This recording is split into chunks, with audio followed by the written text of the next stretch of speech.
definitely a huge transformation in our industry during COVID. I would say it expedited probably 3 to 5 years worth of innovation. So we were actually really well positioned to come in here. Most of our developers are getting us to scan their presentation centers. They want more renderings and more marketing assets to tell a story. So yeah.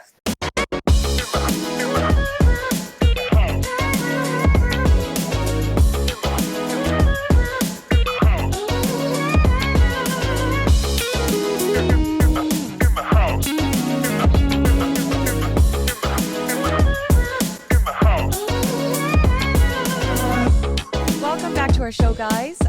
This is Jenny Woon from In the House Podcast. Tony's not able to join us, but we have Leon Ng. He's the founder and CEO of LNG Studios. Welcome, Leon, to our show. How are you? Thank you so much for having me. I'm doing great. We had our Christmas party last night, so a little bit woozy today, but yeah.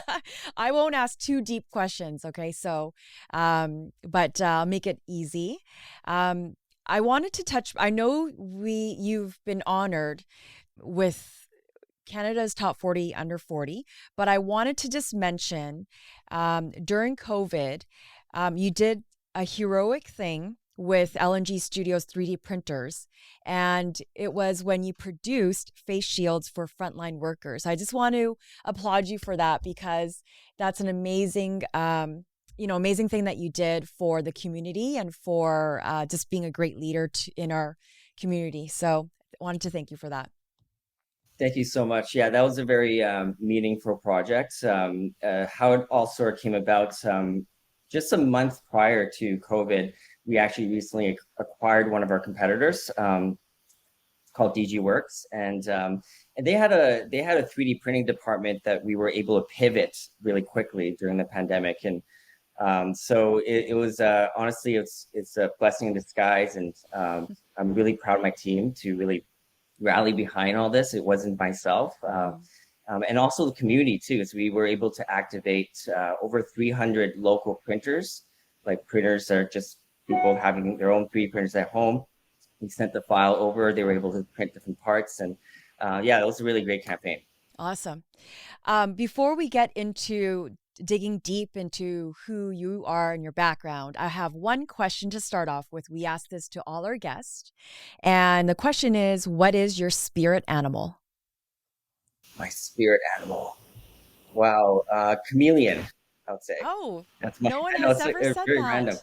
Yeah. I just feel like, I like adapting myself into different environments. Mm-hmm. I've moved around quite a bit just throughout my life, and so chameleon is my spirit animal. I love that. I was reading up that you were born in Hong Kong, and then you came over to. I was born in Singapore. Singapore, okay. But never really lived there. I grew up in Hong Kong. Okay. Yeah. And then moved to Canada? And then I went to, actually before Canada, I was in San Francisco for 3-4 years. Okay. Before coming to Canada. Oh, wow. Okay. So do you do you have dual citizen anywhere else other than Canada? Yeah. So I've, Hong Kong passport, Hong Kong ID.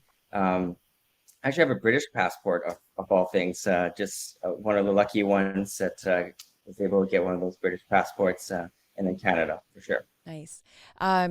I wanted to congratulate you again. So we were talking about Canada's top 40 under 40 for 2021. Congratulations. And this was just announced last month. But in 2015, you had won the business in Vancouver's top 40 under 40 as well. So walk us through, I know you were mentioning earlier, it was you went through this interview process, and my understanding is that there's like 4 key criterias, what they evaluate you on. So tell us about that experience of leading up to getting the nomination and the interview process, and then hearing the news, and what you actually did when you heard the news. Like, what was the first thing you did? Yeah. So, the last couple years has been massive transformation for everyone, for my business and also for my personal life as well. I think, one of the reasons why I feel like, I was nominated and even considered to win this award is some of the nonprofit and charitable campaigns that we did. So one of them is we sort of mentioned already was the face shield campaign we did for hospitals. The other one was Pixel Moments, which we can talk more about later.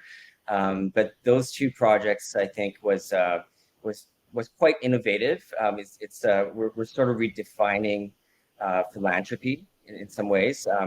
We're promoting the idea of micro philanthropy. Giving back is, not everybody these days, especially a younger demographic, they don't have $10,000 or $100,000 to give. But it really was using the idea of micro donations and crowdfunding for philanthropy. So those two campaigns, I think, was a huge catalyst for me to win this award. But again, I'm super humbled to receive this. There's a lot of really great people on that list, and so the first person I called actually was my stepfather. He was always very hard on me growing up. He comes from a business background, taught me everything I knew about business, but he was super hard on me. And I don't know, just that was the first person I decided to call. And he's actually going through cancer right now. He's in his late 70s. And I just felt like, you're the first person that I thought of because you really shaped my career and my journey to get to where I am today. Was he proud of you to hear all that news? He was very, very Yeah. happy. My mother was actually next to him when he got the call. It's like, how come you didn't call me first? Well, like she was very happy as well. So yeah, I was very ecstatic. So. I like the word micro philanthropy because, like you said, there's little steps and little things you could do to give your time to the community, and it doesn't necessarily need to be monetary. It could be just giving your time and participating or volunteering, even raising awareness through advocacy. So you're doing such a great job in promoting that and being a leader for that. Yeah, so to add to that, I think I've been on the chair of the Future Leaders Committee at St. Paul's Foundation for almost 8 years now, and our mandate is to spread the St. Paul's gospel to a younger demographic, create a new culture of giving back among a younger generation. And most millennials, they don't really have the funds to give, but they have the time. If they believe in a cause, if it's something that's low barrier of entry, like taking a selfie and just uploading it and do a micro donation, they will do that. What is participating in all these foundations and being involved in it and even spearheading a lot of that? What does that mean to you? Like, did something happen? I know you faced a lot of adversity. That was one of the things that you mentioned in one of your articles. Did that have a lot to do with what you're doing now and how you're helping and giving back? I'll say the racism part. Growing up high school in Vancouver, actually I went to West Van High. There was quite a lot of racism. There weren't a lot of Asians. And my background is actually in film. Right after high school, I actually went to film school in Queens, and I saw a lack of Asian representation within media in general. So, and that was really the whole racism part. Really was a catalyst for me to want to do something about it. So my first sort of board experience in a nonprofit was with the Vancouver Asian Film Festival, just helping them raise funds, bring more awareness to media, and it was it was tough. This was maybe like 7-8 years ago, and this is before Ultra Rich Asian came out. Like this is like Better Luck Tomorrow, if you remember that film. That was one of the pioneering Asian American films back then. But it was just the stigma was still there. Like it's still it was early on, right? But that was sort of the catalyst for me to kind of get into philanthropy. Amazing. So you mentioned you went to Queen's. So what did you study? So just to give you a background of who our listeners are, our audiences are typically real estate agents. We also have students who want to try to enter into real estate in all forms, whether it be being a trades salesperson, whether it be in property management, commercial real estate, even in what you're doing right now, digital media, virtual reality. And I work alongside a lot of developers, and I'm a project marketer as well. So I've used some of your services. So I want to know, you went to Queens, you went into film, and what skills did you learn in school and in your work experience that have brought you to where you are today? Yeah, good question. So, right before Queens, in high school days, I was a huge gamer. Like I loved video games. That was sort of my thing, and bit of a nerd. So I actually went into Queens as a computer science major, but I didn't like it because I didn't like the culture around that my department. It wasn't what I imagined college to be. So I sort of pivoted to film because I realized that the storytelling component of the games is the part that I like the most. So that's how I got into film. So after Queens, I also went to New York Film Academy, did a degree there as well, and I had an opportunity to come back to Vancouver to run a local community channel. It's called Novus. You guys might have heard Novus. So with the community channel, I think the first time that I sort of thought of like innovation and how do I kind of use technology, move things forward. Back then, our community channel at Novus, there was only 5,000 subscribers. We were using VHS tapes to actually, I yeah, can't even like believe basically you're VHS that tapes. old. Okay. Yeah, yeah. No, yeah. Hey, I'm 39 this year, so Oh, you just be made it 40 on the in 2 months. cusp of the top 40 under 40. Exactly. Yeah, yeah. Just made it. So so I digitized the entire channel, and that was the first time I sort of utilized tech to do something with the work that I'm doing. So how did I get to real estate from there? From broadcasting, this is during like the early 2000s. The real estate market was just going up. Hmm. And I was like, you know what? If I want to have a business, it has to be something along lines in real estate. So how do I utilize my skill in film and technology and get into the real estate business? So I actually went to the owner of Novus and said, hey, can I have my own TV channel? Just an own TV channel. It's a small channel on Novus. It's going to play real estate listings. I can, go to different realtors' homes and take photos and videos, compile them, put them into 30-second length videos, and just play it back, have it repeat, kind of like the shopping channel, Yeah. right? So this is much before YouTube was around, right? So when TV was still a thing. Yeah. I remember that So he channel. agreed. So yes, you Yeah, I remember remember that that. channel. So yeah, so I had my own channel. I had my own TV channel, and I was 21 at that time, 21, 22. I was like, oh my gosh, I have my own TV channel I can control from my laptop. I was like showing my friends. It was a really cool experience, and we grew that business across Canada. We were on SaskTel, MTS, and then gone to our biggest carrier on Rogers. So that was a huge deal. On Rogers at that time, they had a few million subscribers there. So that was sort of my first success in business, and that really got me into real estate. Mm. Just from it's called the Real Estate Channel. That was yeah. So it's still something that I'll say is my first break Hmm. in Hmm. business was through this project That's pretty here. bold. At 21, you're asking your boss, can I have my own channel? And you were bringing in income through the agents wanting to list on that channel. Is that how the the Novus made money? Okay. Yeah. For sure. So how it works is a subscription model, like a SaaS model. Agents would pay $50 a month, and we'll convert all their listings into videos.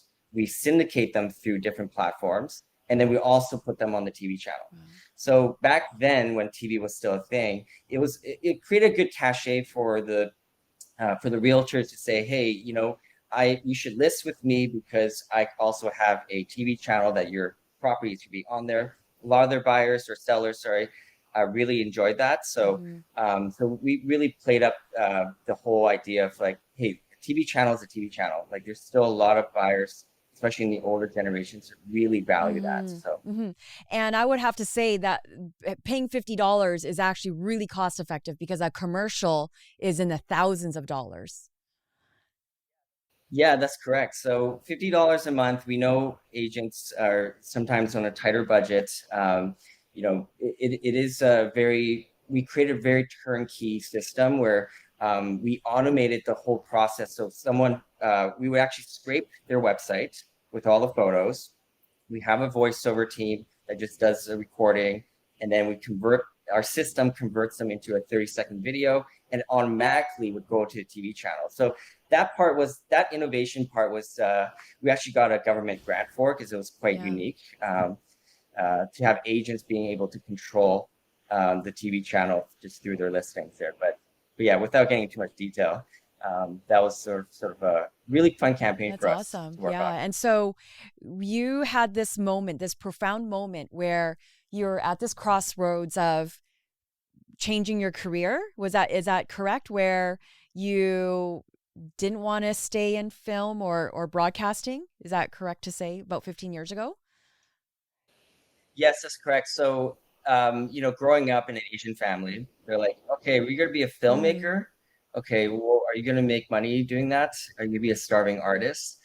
It's like, well, no, I don't want to be a starving artist. I do like films, I do like games, but I had to sort of do something where made sense for me financially, and I just had to think outside the box. Like, what is the product or what is the service out there that it's not around? And I guess real estate TV was one of the things that got my hmm. start. That's Yeah. amazing. So you have a lot of verticals. So I'm on LNG .com, and there's a lot of verticals in your portfolio.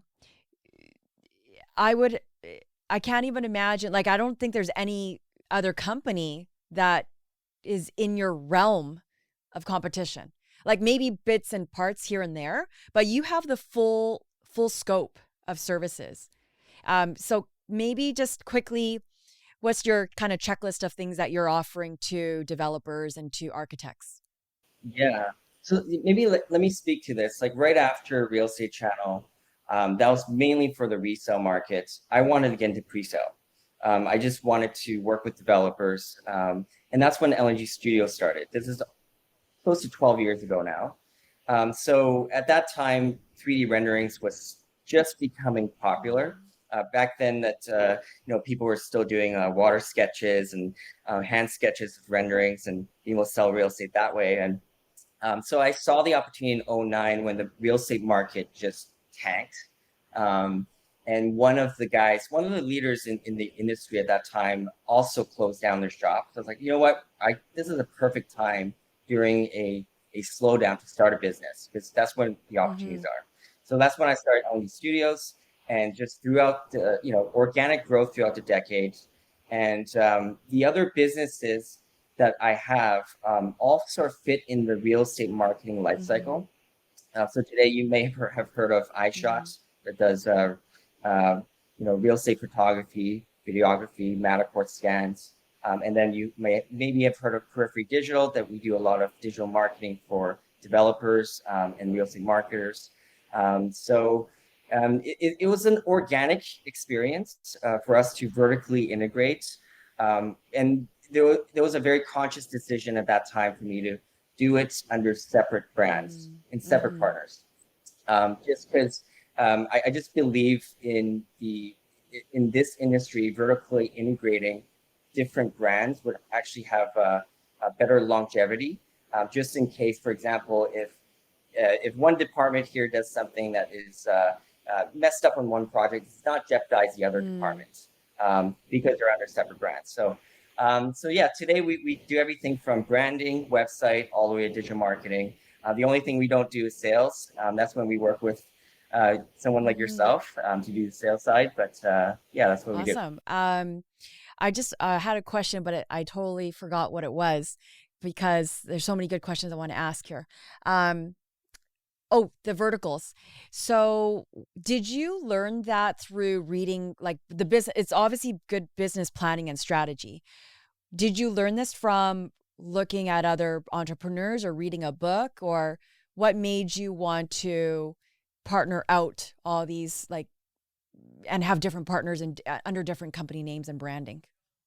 I have some really good mentors growing up. One of my mentors have a very similar sort of structure to his to his business, and he does also vertically integrate. And I noticed like there's a lot of big businessmen. Eventually, they would integrate and just control the entire supply chain, especially in real estate. You see big guys out there that will have to be a developer, but they also own the construction team, and then the real estate brokerage, all the way down to the sometimes the architect, not really because it's a little bit more subjective, but they want to control the entire chain. So that's, to me, it was a bit of the mentorship side, and also like it was an organic experience because let's just say I was creating a rendering, and then the client would say, "Hey, can you do websites too?" Like, I guess we can, and then we just slowly added those services on Mm-hmm. over time. So yeah. So when you first started, was it just like you and someone else who was also a gamer, like sitting in a room? Like I'm trying to imagine, like, was it like Amazon in a garage, or how did that look like? Like how small was your team before when you first started LNG? And by the way, it's obviously your initial, right? Leoning, right? Is that just in case nobody, people didn't put it together. And then now, how big is it now? Like you're in 3 cities. Yeah, so we have a team of around 65 right now. Most of them are in Vancouver. Vancouver is the HQ. We have an office in Toronto and a satellite office in San Mhm. Francisco. So we're in 3 cities. So are most of your client, and you decided to spread to the East Coast and to San Fran. I'm thinking San Fran because you lived there for a little bit, and it is kind of the mecca of like technology in a way, right? Yeah, that's correct. So, for our business to grow, real estate's very localized. There's only so many projects in every city. For us to grow is two ways. One is add more services, different types of services, or two, grow geographically, have another city somewhere offering the same service. So we've been doing a bit of both, and so far, and the reason why we have someone in San Francisco is it's finding that right partner in that city is really important. And we've tried to get into Toronto multiple times and failed. And what we realized is most clients in Toronto want to deal with someone local. So that's why I do have a partner in Toronto. Yeah, so it is an organic experience. Again, partners are hard to find. And to answer your first question, Real Estate Channel and LNG Studios, I don't have any partners. It's just Okay. myself. The other businesses I do, but so it was sort of not a garage, but it was maybe we have a very small office back then at Novus, like a tiny office can fit maybe 3 people. And yeah, no, that's pretty much it. Yeah, I still remember hiring my first staff. Hiring your first staff is always the most scariest. It's tough. Like you just don't know what you're doing. You're worried about whether you can pay for this person, and so I think in business for me, the hardest was always hiring the first Mm-hmm. staff. Thank you for clarifying that, and congratulations to growing it to 65 workers, employees. Your team, um, obviously, wealth of knowledge and talent. There's 3D artists, there's producers, there's designers, project managers. For those that are wanting to get into, who love gaming, and they want to be able to implement like some of their creativity and innovation, and so what are some of the best schools that are out there? You came from Queens. Is there other schools in the States or in Canada that they may want to consider, that like certain programs that they may want to consider if they want to go get into kind of VA and yeah, go ahead. Yeah, to be honest, like I would say, schooling is great, but today you don't actually need to go to Okay. school. You can actually learn a lot of this stuff Mm-hmm. on your own. Going to school is good for networking. It's good for just meeting friends, the social aspect of it. But you technically don't need to go to school. There's a lot of online Okay. courses. But if I had to say, like, I also went to Vancouver Film School. It's a really good school. CVA is good as well. But yeah, that'll be my comment. If you don't need to go to school to do what we're Mm. doing here, or even to be an Mm-hmm. entrepreneur. So it's the willingness to learn and eager to work and collaborate and try new things, I would say. Yeah. Yeah, for sure. And especially COVID, like there's been a huge, digital transformation in our industry and many industries. Everything was on Zoom for a very, very long time. Like you could do this anywhere. You could attend a school that's not Mm-hmm. even local. Um, and we've seen a lot of changes here. It's a huge shift in even the hiring process right now. It's been very tough to hire people. A lot of Canadians are now able to work.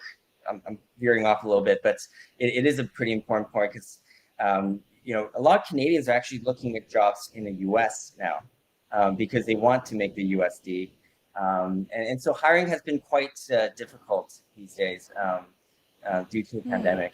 Have Yeah. you considered outsourcing to another country, or do you want to support the local community and people who live in the city? I would say hybrid would be the right choice. I think since COVID, I've met my clients like just through Zoom, and they're Mm-hmm. okay with it. Mm-hmm. Even in real estate, I'm really surprised that we're able to sort of maintain relationships with just online these days, especially for our industry.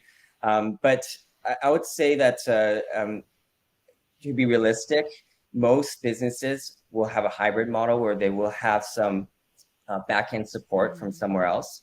And I totally would recommend this for agents out there to get maybe a VA from the Philippines or something and do a lot of the lower, admin tasks for you so that you can scale yourself more. And then, of course, there's a lot of other technologies that they can utilize because I think there's only so much Mm-hmm. time in a day. Agents are Mm-hmm. super busy. Um, utilizing like AI chatbots, for example, those are different examples of other prop tech businesses I'm exploring as well. But Mm-hmm. yeah, Yeah, I've worked with developers where they can't they have a very limited budget, and so I've had to outsource it to another country. Much more difficult because of the time changes, and quality control is a bit harder, but it gets the job done. And obviously I don't really like to go that way, but sometimes you're limited by the developers budgets. absolutely. Yeah. So I would say like there's local studios and there's also studios in India and other places you can go to get pretty much similar work. But what you're really paying for the developers is the customer service, the project management, the local knowledge. Those things are priceless. You can't really outsource that. So that's a value that I think we bring is uh, obviously we're going to be working with a local company. We're going to be more expensive than if you were hired someone out there, but just dealing with someone that actually understands real estate. So my team actually we've sort of changed our model a bit.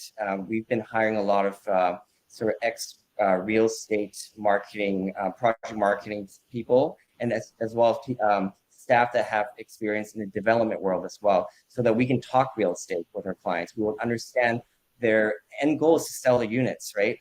So we need to help position their renderings for sale. It's not just a nice moody image that maybe looks good, but what is the story that you're trying to tell? That's a great move. Yeah, great decision on your part. And especially, yeah, when you really need to know the neighborhood, because sometimes the neighborhood has a lot of characteristics and it speaks to the person. And if you're hiring somebody who's not local, they don't really understand the hippie-ish feel, the rustic feel in the Gastown, for example, or the Yaletown feel. I think every neighborhood had its like personality, and so by hiring local is definitely an advantage. Let's jump into your React lab. Tell us about this incubator because it seems like there's a lot of projects on the go, but this particular section of your business seems like you're exploring and having fun. Yeah. So the idea of React Lab is this is where we're going to have all our R&D projects. So projects that we don't necessarily we don't have a client for. So it could be a project for innovation for good, like Pixel Moments, or it could be a R&D project to create a digital twin of downtown. Like so, these are things that we're just exploring and hoping that one day it does become a product or it is doing something good for the community, which has been really great for the morale of the business, for the staff. It's very rewarding that way. So that is what the React Lab is. And occasionally we do make investments to different prop tech businesses around town, just because it sort of fits the whole narrative, the vertical integration of what we're trying to create. And I'm jumping here, but you're talking about investing back into the city. You recently had a youth design scholarship for $2,500, and anybody who won the scholarship, they would put it towards their post-secondary course or school. That contest is so cool to me. Like that must have been really inspirational for and motivating for a lot of the students. Can you tell us a little bit about some of the submissions that you got? Like were they like surprisingly like awesome? I can't even imagine. And what is it about? Like you had a specific theme that you wanted them to submit as well. Yeah, we want them to submit something that's related to Vancouver. So it could be pretty much anything. Like it's a visualization sort of exercise. Like imagine what Vancouver is going to look like in 2050, for example, and pick a neighborhood and tell a story of what that is. Or you can maybe create a project about Chinatown, for example. Like what did Chinatown look like 20 years ago, 10 years ago? Today, what do it look like in the future? So it was more like a visualization exercise where we want people to use their imagination and just tell a story. And if it's an idea that we really do like, we will help champion it. One of the really cool ideas that we saw was, what if Vancouver had a third crossing? Right now, I live in West Van, and Lionsgate Bridge is pretty, it gets pretty busy sometimes. And what if there is a third crossing from UBC to West Vancouver? What would that look like? So a project like that was what was quite interesting, and don't know about the feasibility about a lot of them, but well, it's a creative project, right? So, but you know what? You never know. That picture or visualization can lead to so many other brainstorming ideas, and it's fantastic that you gave that opportunity to a student. Yeah. Going back to early 2020, I'm a real estate agent and I couldn't show properties and I couldn't open up my presentation center for at least a month until they said, okay, you can open the presentation center by appointment, but you have to have 6 meter, 6 feet. Is it 6 feet distance between each other? So would you agree with me that the pandemic and the lockdown kind of expedited the need for interactive virtual tours? Because it's always been around. It just wasn't often utilized, or agents didn't want to spend the money for them. 100%. So you may have heard of this product called Matterport. So Matterport, we were actually the first company to bring Matterport to Canada around 7-8 years ago. Again, my San Francisco office actually at that time was right next to Matterport's office. And at that time, they were a small company. They had maybe 10 people. And we went in, it's like, hey, you know what? I really like this technology. I really do see the future of it. Can we bring this to Canada? Give me a 6-month exclusive. Let me test this product out in Canada. We brought it in Canada. And I was surprised to see that there wasn't a huge adoption back then. And I was like, why? I think buyers want to see everything. And I think one of the setback was the realtors don't want to show everything. There could be a home that's not, the best layout or anything like that. You only want to show what you want to show. But the pandemic has completely shifted that. So this product in Vancouver has finally hit tipping point during the pandemic. The first um, the first 60 days, 6 weeks, we had 600 scans for different agents. So it completely hit tipping point. Finally, people could see the value. The buyers don't want to go on site, and then we see more buyers, buying things sight unseen. They just look at a Matterport scan. They're like, yes, I'm going to do this. So to answer your question, definitely a huge transformation in our industry during COVID. I would say it expedited probably 3 to 5 years worth of innovation. So we were actually really well positioned to come in here. Most of our developers are getting us to scan their presentation centers. They want more renderings and more marketing assets to tell a story. So yeah, that's it's been an I interesting have to ride. say, you have impeccable timing because with the 3D printing and with this and Novus, like I feel like I'm not going to call it good luck because I don't like when it's good luck, but I'm going to say you take every opportunity when it's presented to you, and you're prepared. You're prepared for it. So I think it's a subconscious thing. Like I don't, it's not something that it's mm, intuition. I think it's more of like a gut feeling, and I gotta say I failed many times as well. And there were some ideas that I went in and it was just a waste of time. But I value those failures. You learn from them, and you just get better at making decisions for your mm-hmm. next one. If a developer had a budget of, let's just say 50,000, what out of like all the services you offer, what would be like the top 3 or 4 things that they must have in a presentation center, or to present their product if it's a pre-sale product? Okay, so if you are talking, you're not talking about branding, you're not talking about websites, you're just talking Yes. about Tools that, visualization, yeah, right? tools. So yeah, for sure. So renderings are a must-have. A couple exterior renderings. For 50 grand, you can probably get a couple exterior renderings, some interior renderings. Some of the newer tools that I recommend are virtual tours. These are virtual tours that are not a Matterport. These are 3D rendered virtual tours that have a very similar Matterport experience.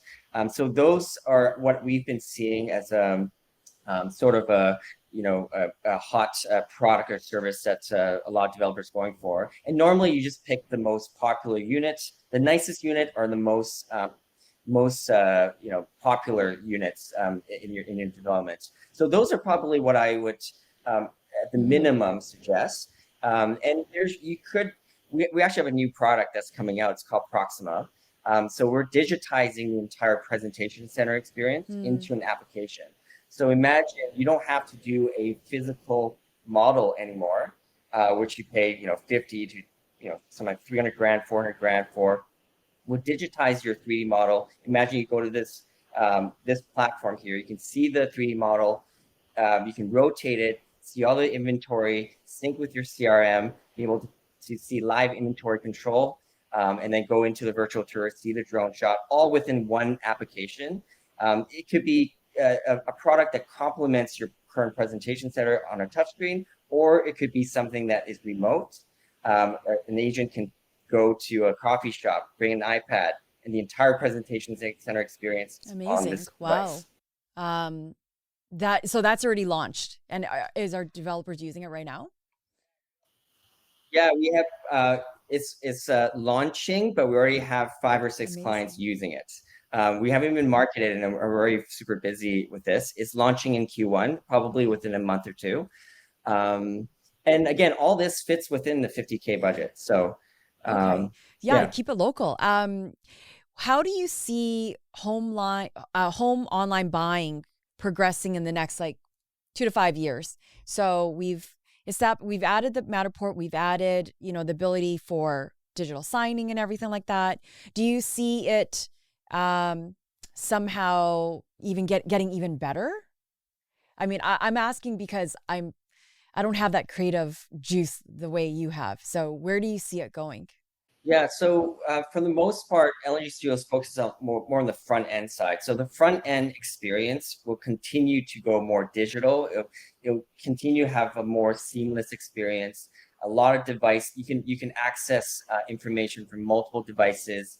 The visualization will be improved. It'll be more immersive, utilizing VR, potentially AR as well.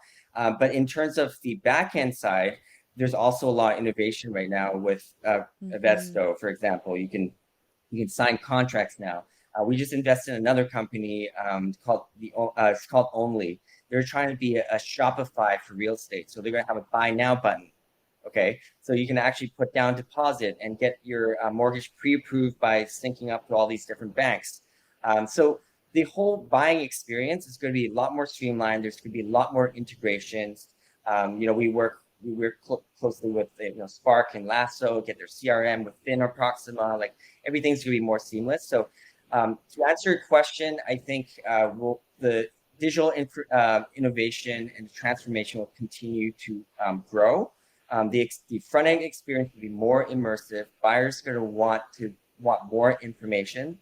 It's gone to a point where they need the Matterports now.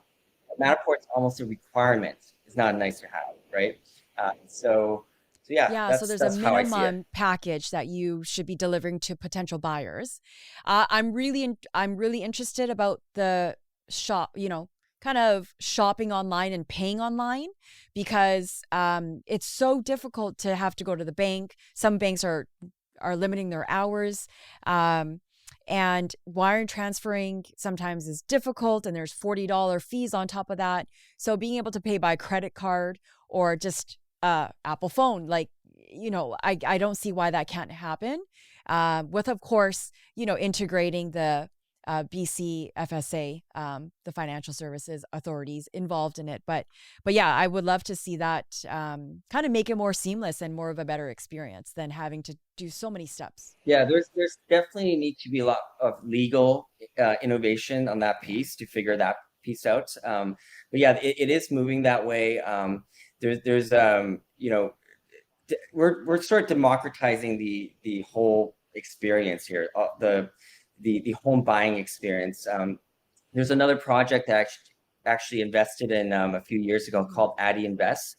So any home buyer can invest in real estate for as low as $1. So that's a really exciting business. It's got over 30 properties right now on their platform.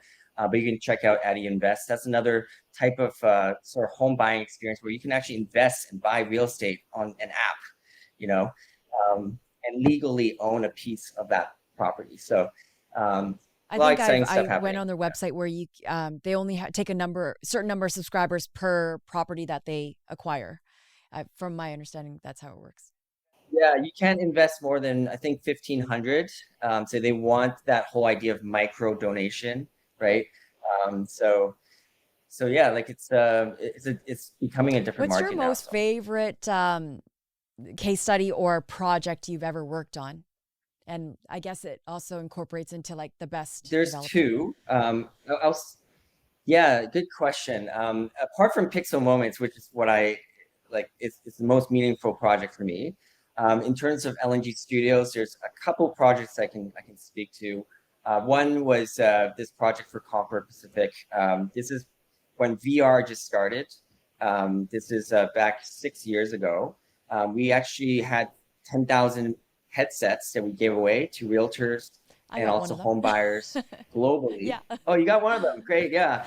So we worked on that project, and Concord was very open-minded to let us try this new technology. They dedicated an entire section for a VR booth, and then also allowed us to do mobile VR and give away headsets. So that was a really fun project. We had a lot of press around that, and it was a great marketing PR Yeah. campaign. So that's one. The other one is to do with technology as well. It's a VR. It's a little bit more meaningful. We had a project with TELUS and with CFL. So we had we had a sick kid in the hospital who couldn't attend a game. So we had a live stream with a 360 camera on at the field, and he was and this kid put on a headset and be able to watch the Oh, game in wow. real time. That was a really meaningful project. We had a few other videos and stories that we told through TELUS. So yeah, again, I think for me, it's the innovation, utilizing technology for our industry and for the community, sort of what we Wow, that's focus on. amazing. Um, well, I so appreciate what's the talent that you have, and also the opportunities that you're giving to a lot of the innovative leaders that want to implement like what's in their head, like what's in their mind into reality. You know, because I don't know how to really describe it, but it's like a lot of synergy that you're creating, that's involves like cinematic kind of experiences to imagination, like lucid dreaming almost.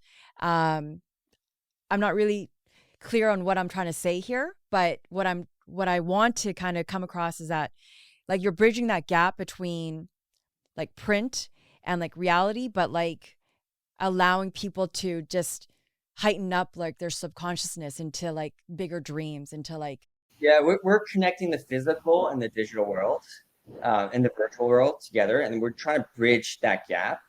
And I guess it's funny because you're almost talking like about the metaverse. I don't know if you've been hearing this, but and for me, I had mentioned earlier, I was a huge gamer in high school, and I feel like it's coming full circle. I feel like the stuff that I'm doing here, the stuff that's happening on the metaverse, we have the ability right now to be a part of that, be a part of that experience. We're already creating a virtual presentation centers and virtual homes. The next thing is being part of the metaverse, and so yeah, I think that's sort of where you're sort of chatting about a little bit. Yeah. some when you talk to some people, they're like you're ridiculous, like you don't know what you're saying, and I don't really know how to describe it properly because it's sometimes like you said, it's like a intuition. It's like you feel it, you're in it, but you try to control it, but maybe it's not controllable. Like maybe something's controlling you. And yeah, this metaverse, I mean, it's a whole different episode that we can get into. I just have five last questions. If you have a couple more minutes for five rapid fire questions. All Sure, right. let's do it. Describe yourself in three words. Loyal, innovative, creative. If you could be any character from a movie or book, who would it be? Character in a movie or book? Oh, that's a good question. Yeah. Okay. Come back to me on that one. Yeah, that one's still, yeah. If you are not working in the digital or film industry, what career would you be in?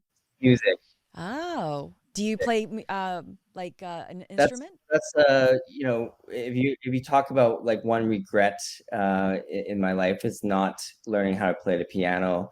I think you know, music is a huge part. It's been a huge part of my sort of, you know, creativity. And I love concerts, love festival. Like that's the one part that I wish I had. So yeah, to answer your question, it's music. I have no doubt you'd be able to pick it up if you were to take lessons. And um, Never too old for that, yeah, right? imagine you're done with work for the day. You go home, you prepare yourself to fall asleep, and part of that preparation is that you've built yourself a personal virtual retreat or home. What would that look like to you? A virtual retreat. Even like immersing my like if I was to immerse myself in a virtual Yes, place, and where you're would it just be? putting your headset on, and you're physically sleeping on your bed or couch, but you're bringing yourself to like another world or planet or um, dream or whatever it is. Yeah, no, I would be in the penthouse unit of the tallest building in the world, and all you see is clouds. You almost like heaven. So there is actually one scene in the Oculus Quest 2, which is the most popular headset now. They do have those sort of experiences where you can actually put the headset on and just immerse yourself in those environments, and you know, just relax and listen to calm music. I do enjoy doing that from time to time. So Mm. penthouse unit. If you were given unlimited funds to solve a major or global social issue, what social issue would you tackle or pursue? If there's a specific issue, I would say it's mental health. just because there's a huge stigma. It's really hard to understand. It's hard to articulate what that means. And I think I feel like that would be the cause. But if I had unlimited dollars to do some good, I actually have an idea of a platform that connects foundations and nonprofits to big enterprises, because I do see a gap. Just sitting on boards, a few boards right now, I can totally see there's a huge gap between the philanthropy world and the enterprise world. The enterprise world, they do want to give back, sometimes don't know how, but I think bridging the two is that's the problem I want to solve. If I have a limited budget. Awesome. I love that. And going back to, if you could be any character from a movie or book, who would it be? Oh gosh, I thought you were gonna skip that one completely, but oh, I got it. Iron Man. Okay. Okay. And final question, I promise. Where can our listeners find you? Yeah, no, they can, they can find me on my LinkedIn. Feel free to email me anytime if any questions. LNG at lngstudios.com. Happy to answer any questions, and yeah.